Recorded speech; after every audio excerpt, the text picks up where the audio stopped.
Sebelum kita mulai kajian, mari kita awali dengan mengirimkan Al-Fatihah kepada Kanjeng Nabi, para keluarga dan para sahabat, para guru kita, para kiai kita, serta yang terutama kepada mu'alif kitab ini, Imam Nawawi. Al-Fatihah. A'udzubillahi minasyaitonirrajim. Bismillahirrahmanirrahim. Alhamdulillahirabbil alamin. Arrahmanirrahim. Maliki yaumiddin. Iyyaka na'budu wa iyyaka nasta'in. Ihdinas siratal mustaqim. Siratal ladzina an'amta 'alaihim ghairil maghdubi 'alaihim waladdallin. Amin. Baik, sahabat-sahabat sekalian, pada pagi hari ini kita lanjutkan pada hadis ke-15. Ini puasa hari ke-8 ya. Hari ke-8 kita menginjak hadis ke-15. Bismillahirrahmanirrahim. Al-haditsu utawi iki bab nerangaken hadis al-khamisa asara kang kaping 15. Kalau ini dikasih judul sama yang nulis buku ini, jadi yang atakalam bil khair wa ikramul jar wa dhaif. Jadi ngomong yang baik, terus kemudian memuliakan tetangga, memuliakan tamu. An Abi Hurairah, diriwayatake saking Abi Hurairah radhiyallahu muga ngridani sapa Allah Gusti Allah anhu saking Abi Hurairah. An Rasulillah, diriwayatake saking Kanjeng Rasul sallallahu alaihi wasallam qala dawuh sapa Kanjeng Nabi, Kanjeng Rasul. Dawuhe Kanjeng Nabi, man utawi sapane wong iku kana lamun ono sapa man iku yuk minu ngimanake sapa man bila iklawan Allah wa yaumil akhir lan dina akhir. Kalau seseorang barang siapa itu beriman, maka dia akan fayakul mongko becik ngucap, becik ngomong sapa man khairon ing kebagusan auliasmut utawa becik meneng sapa man. Waman utawi sapane wong iku kana lamun ana sapa man iku yukminu beriman sapa man billahi ing Allah wa yaumil akhir lan ing dina akhir fayukrim mongko becik mulyakake sapa man jarohu ing tanggane man. Waman lan utawi sapane wong iku kana lamun ana sapa man iku yukminu imanake sapa man billahi ing Allah wa yaumil akhir lan ing dina akhir fayukrim mongko becik mulyakake sapa man dhaifahu ing tamune man. Rawahu riwayata ing hadis mau sapa Al-Bukhari Imam Bukhari wa Muslimun lan Imam Muslim. Jadi diriwayatkan oleh dua perawi hadis yang cukup masyhur, jadi Imam Bukhari dan Imam Muslim. Baik, ini setelah kemarin kita membahas soal pidana di dalam Islam, jadi pidana-pidana yang mungkin sering saya ulas sedikit ya, review sedikit yang kemarin. Sering kalau di awam yang apa ya, agak emosian ya, beragama dengan agak emosian itu kan misalkan orang murtad, dikit-dikit murtad, oh itu wajib dibunuh. Padahal maksudnya bukan seperti itu kemarin. Jadi yang kalau toh itu hukum positif kemarin itu berlaku itu ya tidak bisa setiap orang Islam melaksanakan, harus ada yang melakukan itu adalah pemerintah, bukan orang per orang. Baik. Nah, ini sekarang kita mengkaji masalah etika bermasyarakat. Jadi seorang Muslim atau setiap manusia ya pasti dia akan hidup akan berada di tengah-tengah masyarakat. Ya, kecuali kalau dia memang menyepi ya, menyepi di tengah hutan gitu, dia pasti nggak perlu berhubungan dengan masyarakat lain. Sehingga ketika dia berada di tengah-tengah masyarakat, maka dia perlu ada beberapa etika. Nah, di hadis ini ya ketoknya remeh ya. Jadi hal-hal yang apa namanya keimanan itu dikaitkan dengan hal-hal yang dalam tanda kutip itu remeh temeh. Ngomong sing apik atau meneng terus kemudian mulia tonggo, memuliakan tangga, memuliakan tamu. Hal-hal yang ramai. Dan di Quran pun eh, misalkan disebutkan eh, apa itu al-maun itu ya. Al-maun itu kan wayam naun al-maun. Ya. Jadi orang yang dicela di dalam salah satu surat dalam Al-Quran wayam naun al-maun yang mereka itu mencegah dari interaksi. Al-maun itu interaksi yang remeh-temeh sampai segitu. Jadi hal yang remeh-temeh itu menjadi sesuatu yang besar nih, maknanya. Al-maun itu interaksi yang remeh kan sampean nyilih tonggone, nyilih uh, istilahnya ngekei hadiah, tonggone kayak panganan, terus kemudian uh, meminjamkan apa yang dibutuhkan itu hal-hal yang remeh. Nah, yang tidak melakukan itu atau istilahnya nggak butuh tonggo itu dikatakan bayam naunal maun di Quran itu. Berarti itu. Nah, ini ada tiga etika seorang mukmin. Pertama itu fayakul, jadi barang siapa yang beriman kepada Allah dan kepada Rasul, kepada hari akhir, maka fayakul khairon au liyasmut, maka dia harus ngomong yang baik karena dia berada di tengah-tengah masyarakat. Dia harus ngomong yang baik atau lebih baik diam kalau nggak bisa ngomong yang baik. Nah, ngomong ini dalam konteks sekarang ini tidak hanya ngomong dengan mulut kita ya, tapi dengan tulisan kita, nyetatus dan sebagainya ya, nulis di medsos itu masuk gitu. Jadi ketika ngomong itu harus mikir kira-kira ini efeknya seperti apa. Ini menyinggung teman saya enggak, harus dirasakan betul. Ngomong yang apik, minimal ngomong misalkan enggak serius kan ngomongnya menghibur gitu ya. Guyon yang menghibur, yang tidak rasis, yang tidak apa gitu. Fayakul khairon. Ngomong sing apik, sing hibur lah minimal. Sing ono gunane syukur-syukur bagian tips-tips. Hal yang remeh-temeh tips masak opo itu yang berguna ibu-ibu misalkan tips masak, tips menjahit itu bagus kalau misalnya di-share di medsos, tips merawat anak dan sebagainya. Jangan ngomong sing istilahnya hibah di medsos itu enggak. Kalau nggak bisa kayak ngomong baik auliasmut. Jadi ini taruhannya keimanan ya, keimanan yang sempurna maksudnya. Jadi ngomong yang baik atau lebih baik diam. Terus selanjutnya waman kana yu'minu billahi wal yaumil akhir fayukrim jarahu. Maka dia harus memuliakan tetangganya. Apik ambek tanggane. Ojo gak takon tanggane nek di kota-kota besar ya, itu karo tanggane kiwa tengen itu gak kenal. Ya, alhamdulillah nek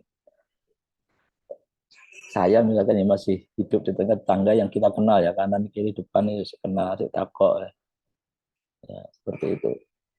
Memuliakan tetangganya, memuliakan tetangganya itu gambarannya itu macam-macam kalau di hadis-hadis itu ya. Jadi kalau kita punya makanan itu kalau bisa ya itu dibagi ini, ngasih hadiah itu bagus. Ojo sampai kalau kita masak makanan ambune tok dibagi itu nggak boleh. Tetangganya harus dikasih. Nih, misalkan kita punya di depan itu misalkan kita punya wit pelem atau apa sing wah ya tonggone tiga itu hal-hal sepele yang value cream jarohu. Nah, tetangga ini tentu tidak dalam konteks kita muslim itu ya tidak hanya yang muslim saja, jadi semua tetangga. Fal yukrim jarahu. Tidak harus tetangga itu muslim. Kanjeng Nabi sendiri tetangganya juga ada yang Yahudi macam-macam itu, yang beliau juga membangun relasi yang baik dengan uh, Yahudi ini misalkan. Jadi ada kisah menarik misalkan Kanjeng Nabi itu ada uh, pernah punya tamu ya. Pernah punya tamu terus kemudian uh, uh, Kanjeng Nabi ini tidak punya sesuatu untuk disuguhkan ya, misalkan ganti gula lah, gula nentek lah, kembangan yang ya kan. Nah, Kanjeng Nabi itu berutang ke toko, ke tetangganya yang Yahudi itu. Waktu itu ya sembuh ya jenenge tonggo kan macam-macam. Tonggone itu karena di sini itu minta jaminan. Ya, akhirnya ada sahabat yang kemudian memberikan jaminan ke eh, untuk Kanjeng Nabi sehingga bisa dipinjami oleh apa namanya di tetangga Yahudi ini. Macam-macam karakter tonggo. Jadi harus bisa apa namanya berinteraksi dengan baik dengan tetangga itu. Fayu krim jarohu. Jadi tetangga siapapun, dosen muslim, dosen enggak dan sebagainya. Oke. Kalau di tempat saya itu kadang posong-posong ini ya tetangga depan saya yang non muslim itu ngasih ini apa namanya kolek macam-macam itu kadang seperti itu. Nah, jadi jangan sampai menyakiti tetangga kita. Omah misalkan ya bikin rumah itu ya jangan sampai misalkan uh, uh, air buangannya itu misalkan apa sini talangnya itu jatuh ke pekarangannya tetangga. Itu harus dijaga betul. Kalau bangun opo bikin kegaduhan minta izin. Nah, itu hal-hal yang saya pikir misalnya nggak ada hadis ini juga saya yakin etika di masyarakat kita juga harus seperti itu. Fayukrim jarohu. Waman karena yu'minu billahi, jadi memuliakan tetangga, terus kemudian fayukrim doifah, maka seorang mukmin itu harus memuliakan tamunya. Jadi kalau orang Jawa itu ada istilahnya suguh, ya, gupuh, suguh, apalagi lungguh, apalagi itu ya. Itu apa harus pakai ketika ada tamu itu memuliakan tamu, disuguh nopo dan sebagainya. Minimal 3 kopi dah dan sebagainya. Kalau di Madura itu tamu itu pasti dikasih makan tradisinya. Itu tradisi yang bagus seperti itu. Kalau kita nggak makan itu menyinggung tuan rumah. Tradisi memuliakan tamu itu. Nah kalau di sebagai tuan rumah kita wajib memuliakan tamu. Tapi tamu juga harus ini, harus istilahnya juga tahu diri ya. Kalau di apa namanya kapan kita bertamu juga harus lihat kondisi. Jadi hadis ini untuk kita sebagai tuan rumah ya, Pak Yukrim Doifahu.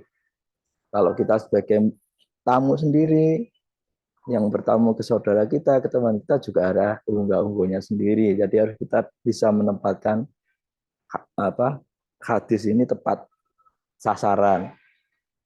Ketika kita sebagai tuan rumah ya hadis ini dipakai fayukrim doifau. Kalau kita sebagai tamu ya ada hadisnya sendiri. Tamu itu harus sopan, harus tahu kondisi yang kita mau nih.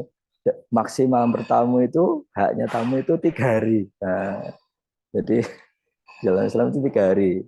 Jadi kalau lepas 3 hari wis gak ono hak untuk tamu. Jadi yang wajib untuk diservis tuan rumah itu apa selama 3 hari itu. Oke. Nah, tuh. Jadi kita harus menempatkan posisi kita sebagai tuan rumah atau sebagai tamu. Oke. Rawahu riwayat hadis mau sapa Al-Bukhari, Imam Bukhari wa Muslim. Itu hadis ke-15. Jadi ajaran etika seorang muslim, seorang mukmin ketika berada di dalam masyarakat. Ngomong yang baik atau diam, nyetatus yang baik atau diam, nulis yang baik atau tidak nulis, terus kemudian memuliakan, berinteraksi dengan baik dengan tetangganya, kemudian memuliakan tamunya, memuliakan tamunya. Oke. Dan tamu juga harus tahu posisinya. Jadi kalau saling saling memahami itu bagus. Jangan kita itu sering sering salah menempatkan dalil, saling menempatkan dalil. Misalkan eh, seorang laki-laki, seorang suami itu dalilnya ar-rijalu qawwamuna 'alan nisa. Padahal itu bukan, itu dalilnya untuk apa namanya istri, sehingga istri nanti bisa berinteraksi dengan baik dengan suaminya. Sebaliknya si istri ada dalilnya sendiri, suami ada dalilnya sendiri. Dalilnya suami misalkan dia harus wa ashiruhunna bil ma'ruf, jangan di balik-balik seperti itu ya. Oke. Lanjut kita ke hadis ke-16. Al hadisu utawi iki ku hadis asa disa asaro kang kaping 16. Hadis yang ke-16. Jadi masih soal etika 2. An-nahyu anil ghadab. Jadi larangan untuk marah. Jadi apa namanya, himbauan untuk jangan dikit-dikit marah. An Abi Hurairah, diriwayatake saking Abi Hurairah lagi. Jadi tadi Abi Hurairah, sekarang Abi Hurairah lagi radhiyallahu anhu. Anna rojulan, sak temene wong lanang, ada seorang laki-laki kola ngucap matur sapa rajul, matur ke kanjeng lin nabi maring kanjeng Nabi Muhammad sallallahu alaihi wasallam. Ausini, kula aturi paring wasiat panjenengan ing kula. Wahai Rasul, tolong aku diberi nasihat, diberi wasiat. Ya. Jadi dia minta seperti itu. Ada petunjuk seperti apa kanjeng Nabi? Qala, mongkon jawab sapa kanjeng Nabi. La taghdab, ojo muring, ojo marah sapa sira, ojo nesu-nesu sapa sira. Nah, farad dada mongko baleni sapa kanjeng Nabi miroron kelawan pirang-pirang ambalan, di bolan baleni ngoyo la taghdab, la taghdab. Karena apa? Kalau ceritanya ini si si penanya ini eh, apa ya, penasaran. Kanjeng Nabi kok nuturi aku kok pendek ini tok latar dok. Ada lagi kanjeng Nabi mungkin yang agak agak komprehensif gitu, mungkin seperti itu. Adakah apa wasiat atau nasihat sing kok rodok dawa kanjeng Nabi? Enggak. Latar dok.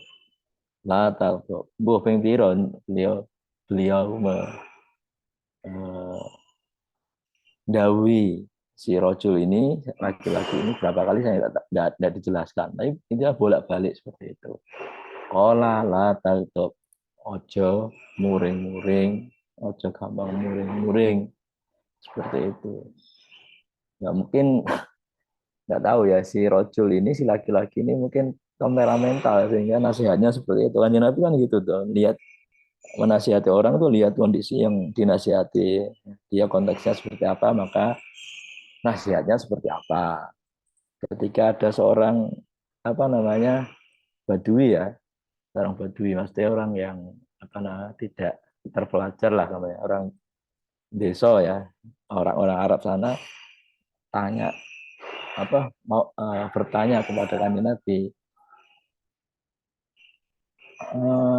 Gusti Allah kita nih dhuwur karena sambil menunjuk ke atas. Ya, kanjeng Nabi jawabnya sederhana, oke benar. Padahal sebetulnya eh, Kanjeng Nabi tahu posisi orang ini, oh bener lah ngono, gak, dia tidak memposisikan Tuhan itu dalam berhala dan sebagainya. Nah itu yang kemudian menjadi apa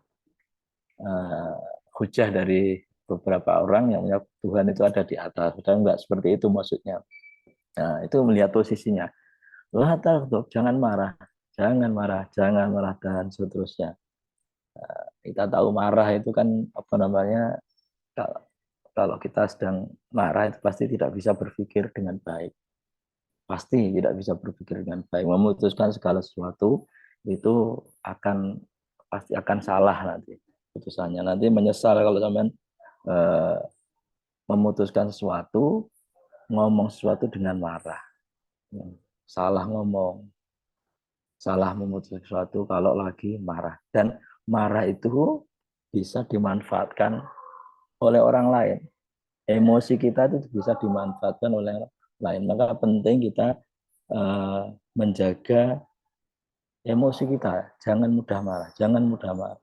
Jangan mudah tersulut emosinya, jangan bersumbu pendek. Ini nasihatnya Kanjeng Nabi. Kanjeng Nabi. Jadi kalau dawuh Kanjeng Nabi, orang yang kuat itu bukan orang yang sing badannya besar, orang yang tubuhnya tinggi, tetapi orang yang bisa mengendalikan kemarahannya. Jadi kalau marah bisa dikendalikan, itu orang yang kuat, orang yang kuat. Dan di Quran itu yang disebut orang mutakin, mutakin itu kan wal kadhiminal ghaidha, orang yang apa namanya, bisa menahan amarah. Orang mutakin wal kadhiminal ghaidha wal afina 'anil nas wallahu yuhibbul muhsinin. Jadi orang bisa menahan marah walaupun sebetulnya dia berhak marah. Sampai wal kadhimina ghaidha wal afina 'anil nas, dan memaafkan manusia yang lain. Itu ya. Jadi bahaya marah tadi, dia pasti tidak terkontrol, terus kemudian pasti bisa dengan mudah dimanfaatkan oleh orang lain. Ya, disulut emosinya, sumbunya pendek, dijak krono, gutuk, ayo serang dan sebagainya, itu karena gampang marah. Maka ada beberapa resep ya bagaimana dari Kanjeng Nabi, dari untuk mengurangi marah atau meredakan marah. Latihan untuk mengendalikan amarah. Pertama, kalau lagi marah itu jangan ngomong. Jangan ngomong. Tahan dulu, diam dulu. Jangan ngomong. Kalau ngomong pasti nanti tambah berapi nanti. Omongannya pasti keras seperti itu. Terus kemudian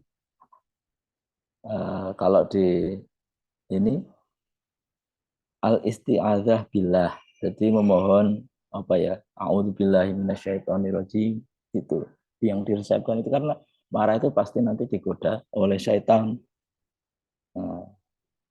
Fa imma yang zighannaka minasyaitani nazghun fasta'id billahi innahu sami'un alim. Jadi kalau lagi rupek pikirannya, emosi, fasta'id billah, maka berlindunglah kamu kepada Allah. Terus yang kedua, resep dari Kanjeng Nabi itu adalah taghyirul halah, merubah keadaan atau posisi kita kalau lagi marah. Kalau sampean lagi marah dalam posisi berdiri, maka duduklah. Ya, duduk. Kalau marahnya berdiri, duduk. Kalau pas duduk marah, berbaring. Itu untuk meredakan marah. Terus kemudian resep dari Kanjeng Nabi kalau marah, wudhu, wudhu, wudhu. Lagi emosi gitu, emosi sama istrinya, emosi sama suaminya, emosi sama anaknya, ya. Ini emosi sampai anaknya kan nuturinnya kan wes gak apa mana ya, gak proporsional lagi kalau dengan emosi gitu. Walaupun kita semua ya pasti loh, pernah suatu saat emosi sampai anak, sampai siapa pernah. Tapi ini bahayanya seperti itu. Jadi soal emosi ini, misalkan Sayyidina Ali kan pernah ya apa namanya, waktu mau membunuh seorang musuh di medan perang itu nggak jadi karena dia dengan pertimbangannya oh saya lagi emosi membunuh. Jadi nggak jadi seperti itu. Uh, Terus kemudian tadi tarkul kalam sudah ya meninggalkan omongan, wudhu dan sebagainya.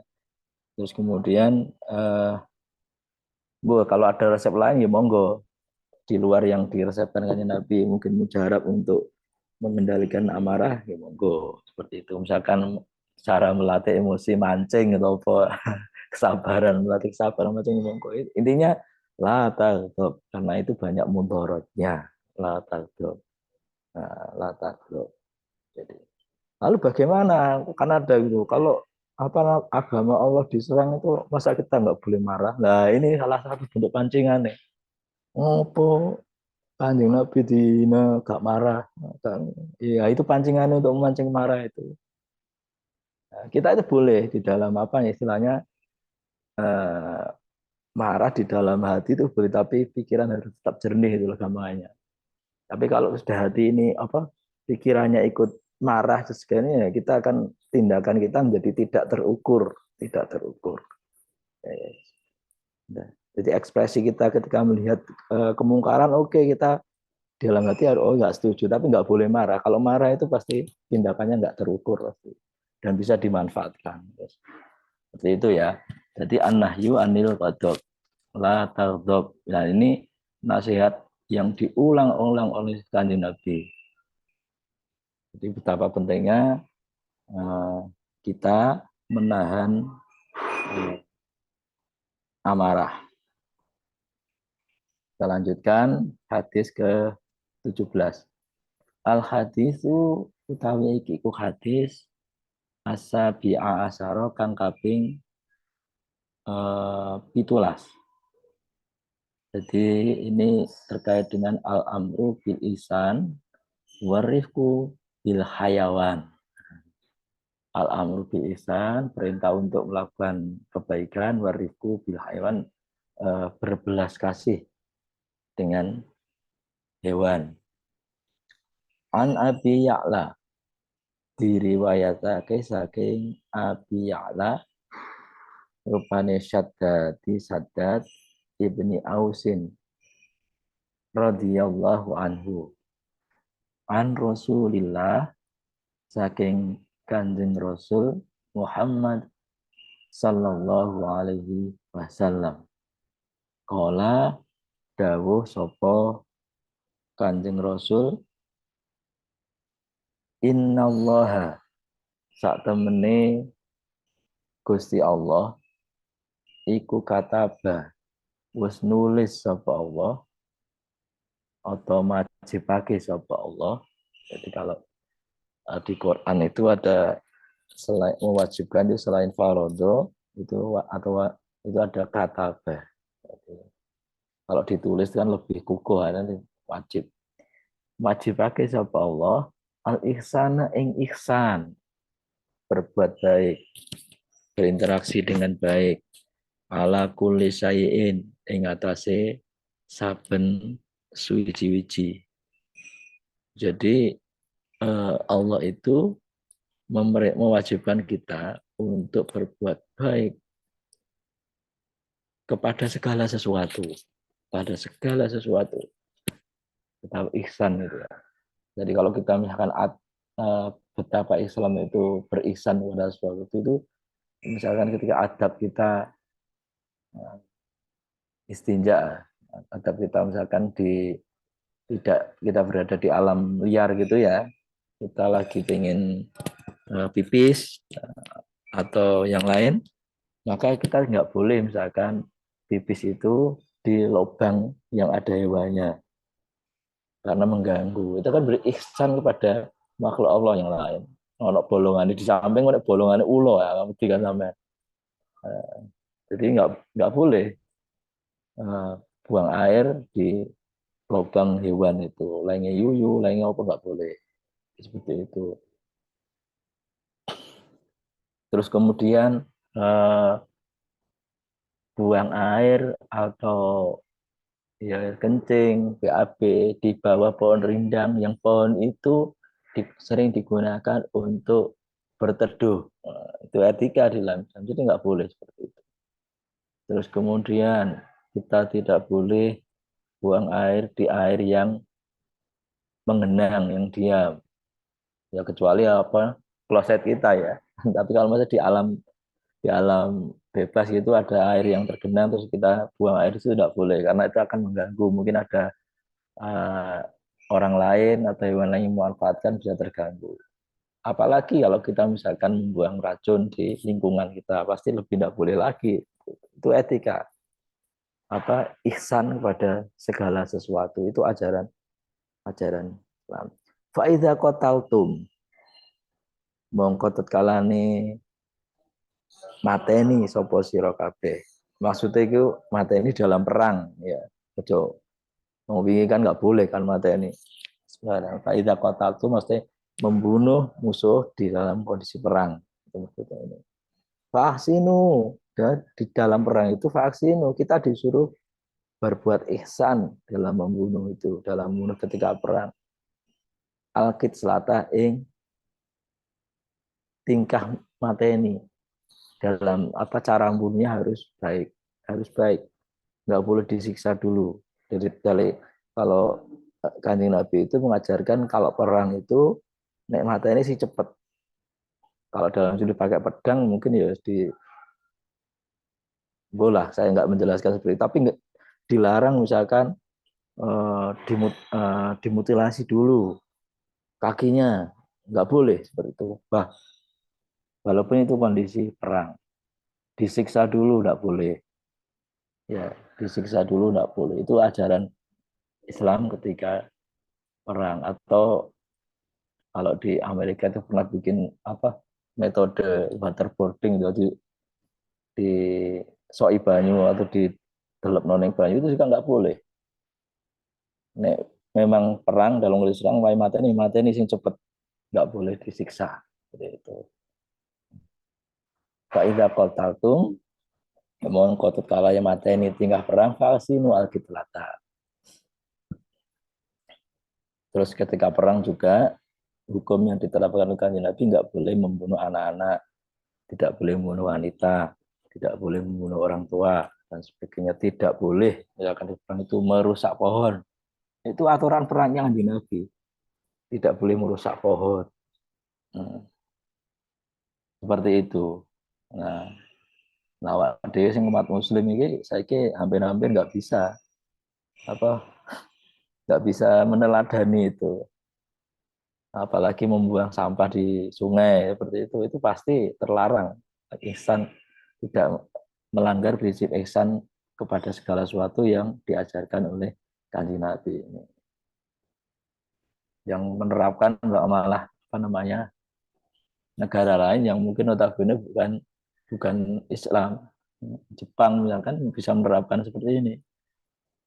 Makanya ada survei yang apa menyebutkan bahwa negara yang paling Islami itu justru bukan negara Muslim, justru negara-negara yang non Muslim. Jepang itu mungkin lebih Islami dengan apa dari kita lebih menerapkan konsep-konsep Islam. Neng apa KCM gak syahadat, gak sholat, mana ya. Tapi prinsip-prinsip uh,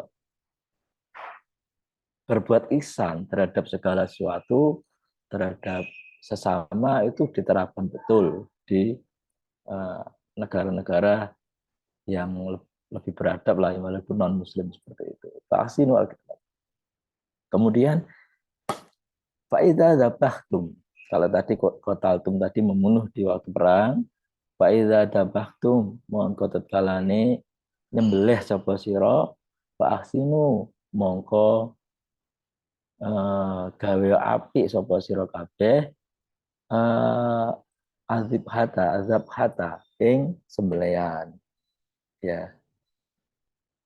Jadi nggak boleh nyembelih itu di Islam itu dengan disiksa dulu nggak boleh.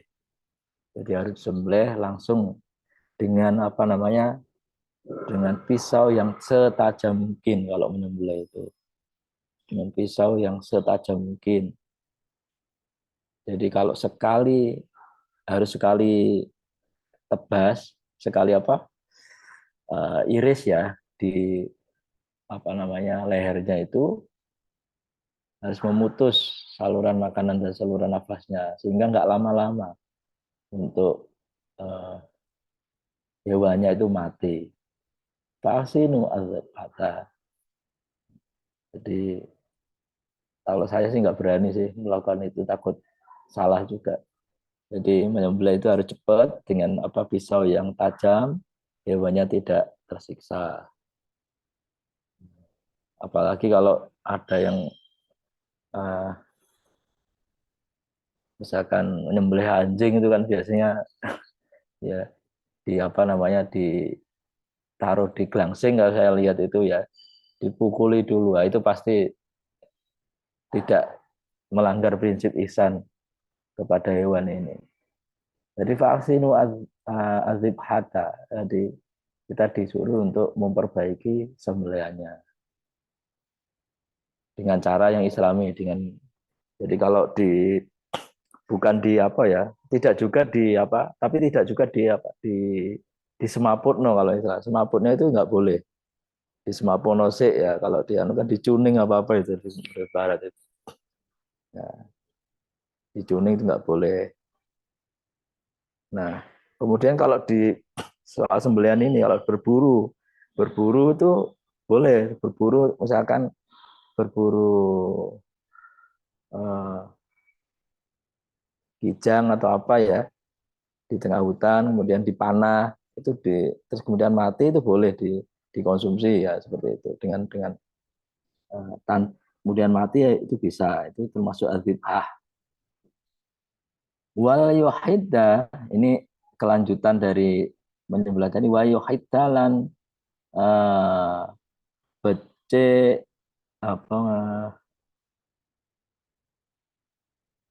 ngelandepake sapa hadukum salah suci ira kabeh safrotahu ing uh, ya pisaune akad wa yurih lan gawe apa namanya tenang sapa gawe enak sapa akad hatahu ing sembelihane akad. Jadi harus apa namanya menyembelih dengan cara berperi kehewanan ya, dengan memperlakukan hewan yang disembelih dengan baik. Ada yang curang juga itu, yang sebelum disembelih itu digelonggong ya, dan diminumi air sampai wakai, itu juga nggak boleh itu, menyiksa hewan juga digelonggong itu. Nah, wong saiki kan aneh-aneh gelonggong sing opo sik abot ya. Karkasnya dagingnya sapi itu biar berat itu digelonggong sih. Tapi kan gak enak kan sapinya digelonggong seperti itu. Sampai nek digelonggong ae rasane opo. Itu tidak boleh, itu jelas haram dilakukan. Rawahu ngriwayatkan hadis mau sapa muslimun Imam Muslim. Jadi itu tadi, ini kepada ihsan terhadap segala sesuatu. Hewan aja harus di apa namanya diperlakukan dengan baik, lingkungan harus diperlakukan dengan baik, apalagi manusia kan seperti itu bacanya. Jangan jangan sampai yang hewannya diperlakukan dengan baik, manusianya malah enggak. Ya malah lebih baik lagi manusia. Manusia apapun manusia, entah itu yang muslim, entah itu yang non muslim. Kita lanjutkan. Al hadisu utawi iku hadis asa mina asaro kang kaping 18. Alhamdulillah kita bisa menginjak hadis ke 18. An Abi Dzarrin, diriwayatkan saking Abi Dzar, Jundubi, ada Jundabi, boleh Ibni Junadah, Jundab Ibni Junadah. Wa Abi Abdurrahman lan Abi Abdurrahman, rupane Muadzib bin Jabal, Muad bin Jabal, sahabat Muad bin Jabal. Ini namanya Muad bin Jabal itu Abi Abdurrahman. Ini yang sahabat yang apa namanya pada detik-detik terakhir apa ya beliau ya apa bukan detik-detik terakhir ya, masa-masa terakhir penabian beliau itu mendapat wasiat ya Mu'adz bin Jabal ini, bagaimana nanti kalau memutuskan suatu perkara kalau sepeninggal saya seperti itu beliau diajarkan, sampai kemudian ada ijma, qiyas dan sebagainya itu dari sahabat Mu'adz bin Jabal ini. An Rasulillah tiba-tiba saking Kanjeng Rasul Muhammad sallallahu alaihi wasallam. Dawuhe Kanjeng Nabi, ittaqillaha, ittaqi takwa sira Allah ing Gusti Allah haitsuma kunta, hale kaya apa ana sapa sira, dalam keadaan apapun, di waktu apapun, dimanapun. Haitsuma kunta. Takwa kepada Allah, aja takwane nek nang masjid tok ya. Ning liyane takwane ilang. Ning dalan takwane ilang. Enggak punya etika di jalan, emosian tadi di jalan. Jadi ini jalan kadang tingkai pengguna jalan juga wakil ya. Nah, ittaqillaha, bertakwalah kamu kepada Allah haitsu ma kunta, dimanapun kalian berada. Suatu hadis itu tidaklah seorang mukmin itu melakukan suatu dosa ketika dia beriman. Ya, berarti sebetulnya nih sampean melakukan dosa itu sedang minimal berkurang lah iman, tidak sedang hilang imannya, walaupun tidak sampai kafir, tapi tidak hilang imannya. Maka ittaqillah haitsu ma kunta, takutlah kepada Allah supaya nggak hilang imannya dimanapun. Jangan ditinggal Allahnya ini. Ittaqillah haitsu ma kunta. Wa atsbi lan ngeturno sira asaiata ing ngelakoni kelakuan Allah, ing tindak Allah, al hasanata ing kebagusan, tamkuha mongko bakal nglebur apa hasanah ing sayi'ah. Jadi pesannya Kanjeng Nabi kepada kita melalui sahabat Mu'adz bin Jabal, takwalah kamu kepada Allah dimanapun kamu berada, kalian berada. Nek takwa itu insya Allah kamu tidak akan melakukan hal yang dilarang oleh Allah. Tapi nek dini kepleset ya, wa'at bi'isayyi'ata lan itu tadi, kalau berbuat salah segera di apa namanya dihapus dengan melakukan kebaikan, istighfar dan sebagainya. Sholat itu bisa menghapus, dua sholat itu bisa menghapus dosa di antara dua sholat yang dilakukan ini. Tapi apa ya? Ini dosa dikatakan saya hasanat tamuha, itu dosa-dosa kecil, dosa-dosa kecil, istighfar dan dosa-dosa kecil. Nah, dosa besar itu misalkan durhaka kepada orang tua, itu dosa besar ya. Ya. Anak yang durhaka kepada orang tua itu termasuk dosa besar. Nah, ini hadis untuk kita ya sebagai anak dari orang tua kita. Nek kadir untuk apa ajaran untuk kita sebagai orang tua dari anak kita ya kita harus menyayangi anak kita seperti itu. Bukan kita ya, bukan sebaliknya. Jadi kalau posisi kita sebagai anak dari ayah dan ibu kita maka kita wajib berbuat baik pada orang tua. Nah, durhaka kepada orang tua itu termasuk dosa besar. Apa meneh? Zina yang disebut di Quran itu ya. Ada 10 larangan itu ya. Membunuh kalau kemarin kan malah ada hadnya atau ya. Zina juga. Terus minum minuman keras itu dosa-dosa besar. Kalau dosa-dosa besar itu tidak bisa sekedar apa namanya perbuatan baik kita bisa menghapus, tapi harus tobat kepada Allah.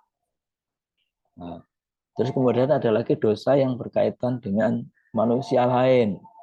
Nek dengan nglarani wong liya ya gaman nggak bisa sekedar minta maaf pada Allah atau istighfar, sampean harus minta maaf pada yang bersangkutan, jaluk halale dari orang itu. Tadi kita misalkan sudah bahas tadi toh, fayakul khairan auliyasmut. Kata-kata kita menyakiti itu kadang gak kroso sing berat iki ya. Menyakiti orang lain itu sing Karena kesalahan kita yang hubungannya dengan hablum minanas, dengan sesama manusia itu tidak akan bisa terhapus kalau kita tidak minta maaf. Itu hukumnya seperti itu. Ya. Tidak meminta maaf. Nggak bisa sekedar sholat, ya menghapus itu enggak. Tobat pada Allah enggak. Karena urusannya pada manusia. Pemenuhan yang diutang, ya. Utang itu harus diselesaikan. Jadi kesalahan kepada manusia itu harus mintakan maaf. Mintakan maaf. Nah, wa atbi sayyatal hasanata tampuha wa khaliq lan gameo akhlak sapa sira annasa ing manusa bi khuluqin hasanin kelawan akhlak sing bagus. Jadi kalau kita berinteraksi dengan manusia yang seperti tadi yang kita bahas sebelumnya tadi terkait juga wa khaliqin nasa bi khuluqin hasanin, tetangga kita harus kita baiki, tamu kita baiki, termasuk khaliqin nas bi khuluqin hasanin, ngomong yang baik seperti itu. Kalau nggak bisa dengan ngomong baik ya diam, kalau nggak bisa nasihati yang menang, seperti itu.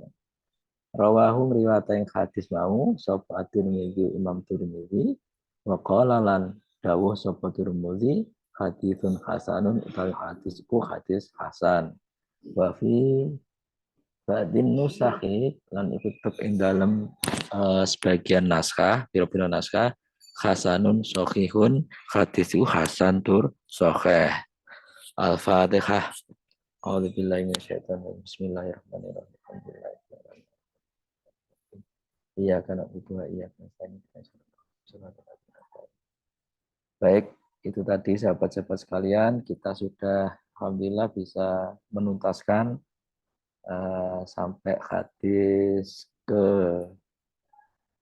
18 di hari ke-8 Ramadan ini. Semoga kita bisa memedomani apa yang diajarkan oleh hadis-hadis tersebut. Terima kasih. Mohon maaf apabila ada salah-salah kata saya. Assalamualaikum warahmatullahi wabarakatuh. Waalaikumsalam warahmatullahi wabarakatuh. Alhamdulillah pagi hari ini kita sudah menuntaskan 4 hadis dari hadis ke-15 sampai ke-18. Insya Allah besok akan kita adakan lagi pagi, Cak Arif. Besok malam. Besok malam, besok malam. Jam 8, ini so ngopi. Oh siap. Jadi besok malam kembali lagi ke jadwal awal, yaitu jam 8 malam atau setelah sholat tarawih. Terima kasih kepada Pak Yai Arif yang sudah mendampingi kami untuk mengkaji kitab Arba'in Nawawi, dan terima kasih juga kepada sahabat-sahabat yang lain yang telah ikut bergabung untuk mengkaji kitab ini. Kami akhiri. Wallahu muwaffiq ila aqwamit thoriq. Wassalamualaikum warahmatullahi wabarakatuh. Waalaikumsalam warahmatullahi wabarakatuh. Matur nuwun sedaya. Waalaikumsalam.